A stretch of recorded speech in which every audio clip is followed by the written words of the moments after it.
News Channel 3's Shelby Nelson joins us live on North Indian Canyon Drive in Palm Springs with the damage the wind has caused so far. Shelby. Well, Karen, at times it seems like this wind calms down, but then it picks right back up. We are at North Indian Canyon Drive, and this was closed off yesterday, but it has already opened back up. It opened at earlier this morning at around 9:30. Now, earlier this afternoon, also Gene Autry Trail opened up, so both road closures are now open to drivers. But aside from those road closures, this wind is also causing damage and disappointment. Another day of wind blowing dust and debris, causing widespread damage.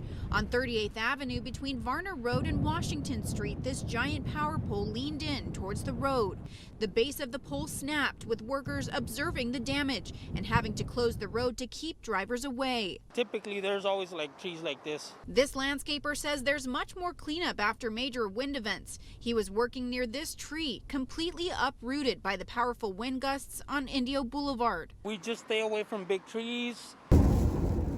In this dash cam video, you could hear the sand against the car while traveling near the wash.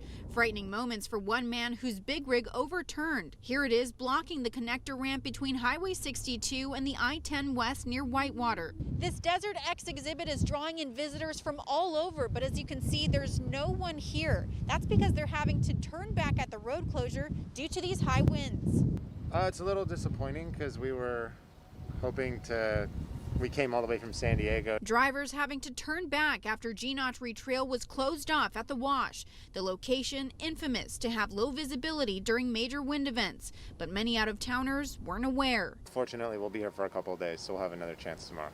We definitely got sandblasted. No idea it was going to be this windy. Grace Montgomery and her husband drove in from LA County. Despite the detour, both decided to park. They weren't going to be deterred from getting a look. It was calm points, and then there were points where we were really kind of pushed aside. And I mean, I have, you can't see it, but I've got sand all over me. I'm sure I have sand in my ear. Gene Autry Trail opened back up Wednesday afternoon. That's after the couple left, but they have plans to come back, and hopefully when things are calmer.